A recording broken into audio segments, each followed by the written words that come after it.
Welcome to the game of Espionage. Here are the mission cards.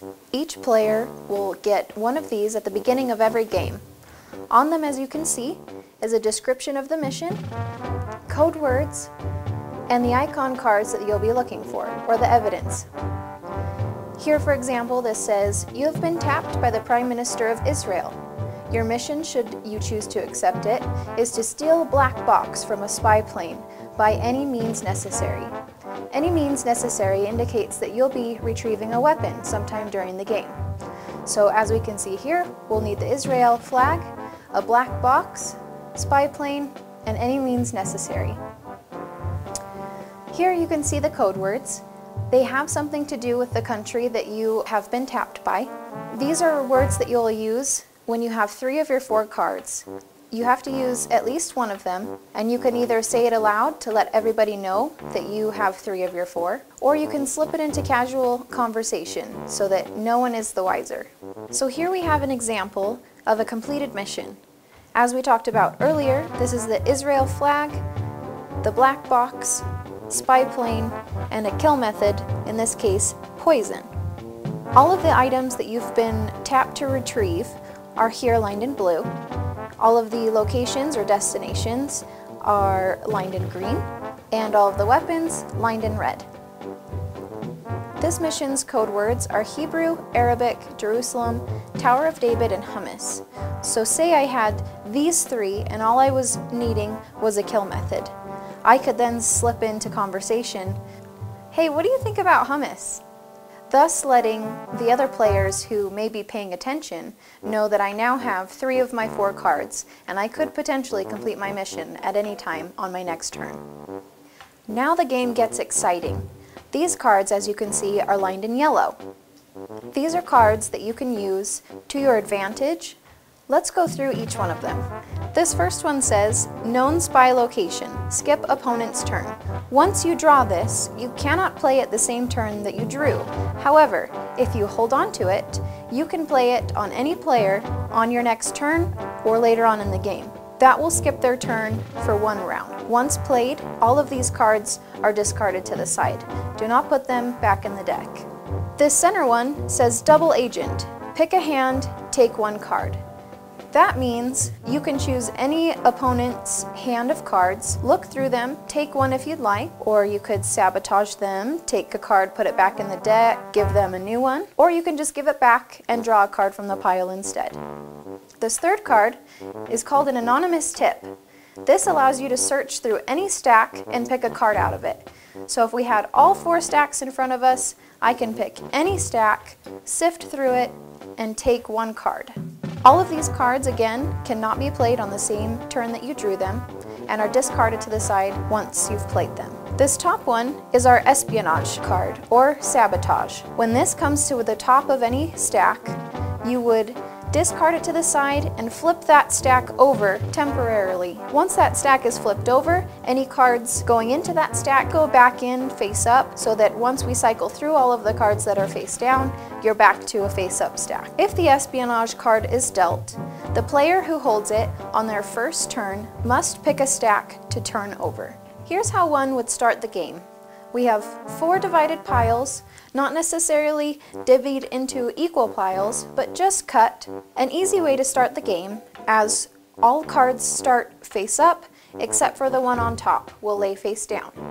So I'm going to start by putting this card underneath like so that when I flip the deck, the one on top is face down, but everything else is face up. And that's just to give the game a little bit of mystery, but not make it too difficult. It's my turn to go first, so I get to pick any stack to draw from, and I get 3 cards. I'm going to draw 1 from this stack. Ooh, I like the anonymous tip, and I'll draw another from this stack. So I take my 3 cards and I add them to the 3 that I was dealt. So now I can see I have 1 evidence, I have 2 weapons, a country, a tip, which I definitely want to keep, and a destination. Now, my mission is to collect the Mona Lisa from a private collection.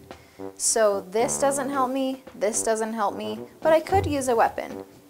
I'm going to be discarding 3 that I've drawn.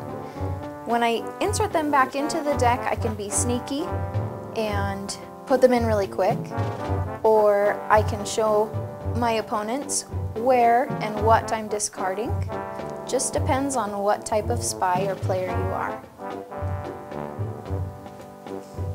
When I'm returning my cards to the deck, it doesn't matter which deck I put them back to. I could have drawn from these 2, put them back under these 2. However, you'd never want to let a stack get completely empty. So if this was down to a single card, I can't draw this card and leave nothing underneath it. I would have to discard something in that spot. To give you an example of how these action cards are played, I'm going to take the anonymous tip and play it on my next turn and decide to take this stack, look through it, see if there's anything that matches my mission about getting the Mona Lisa for France. Obviously, if we were playing with other players, I would not want to show them what I'm seeing in the deck. This is something that I'll just keep to myself. I can see that none of the items I'm really looking for are in here, so I can choose to take another action card if I'd like, and return the stack to its place.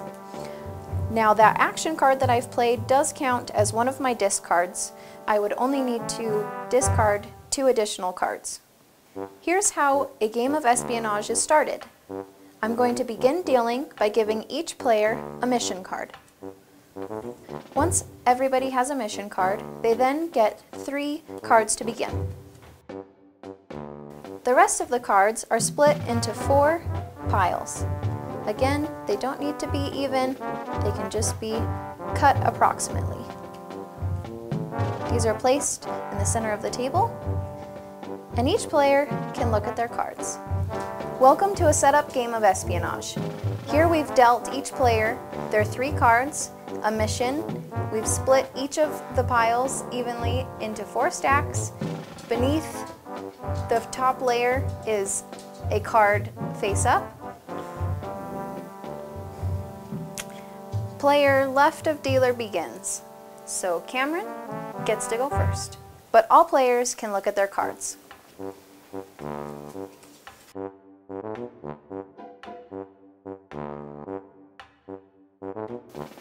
That completes Cameron's turn, so now Stephen goes.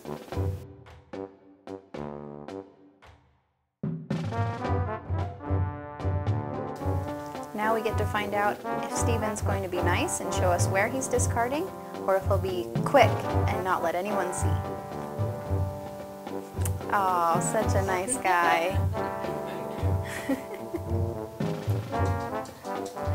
That's how Cameron likes to play. I'm not so nice. Sounds like McKenna saw Stephen draw one of her cards. Ooh, sneaky.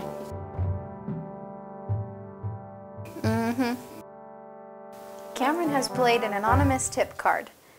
That allows him to choose any stack, sort through it without anyone seeing, and pick 1 card from the pile. That counts as one of his discards, as well as one of his draws. Cameron returns the stack back to gameplay, and gets to draw 2 more cards. Oh no! Espionage! That deck's been sabotaged! What we'll do is remove this card, and this stack now gets turned over for the duration of that stack remaining.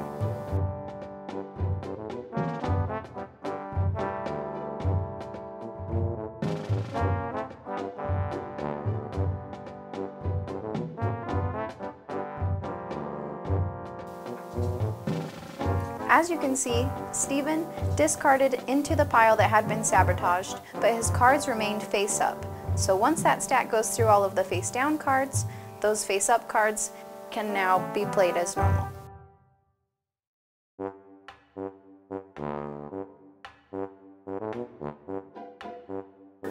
I don't need any of those cards. Take your time, Cameron. We're not getting any older.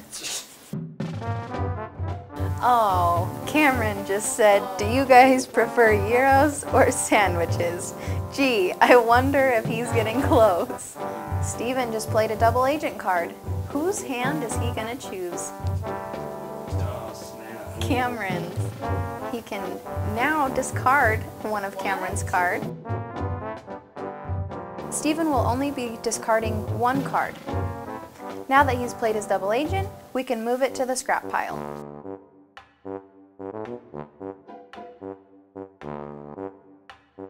McKenna's a perfectionist like me. We like to straighten the piles.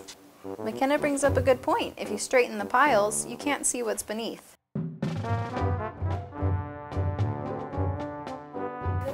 At this point in the game, I have drawn 3 cards on my turn. If you saw, I drew the convoy, the missile, and the rope. Since I drew all of these on my turn, and I need all of them to complete my mission, I did not have to use any of the code words.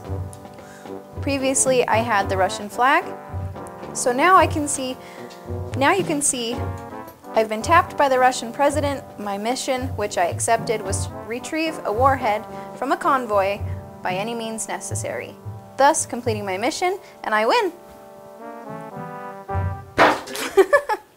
Dang. Cool. We didn't play the skip card at all.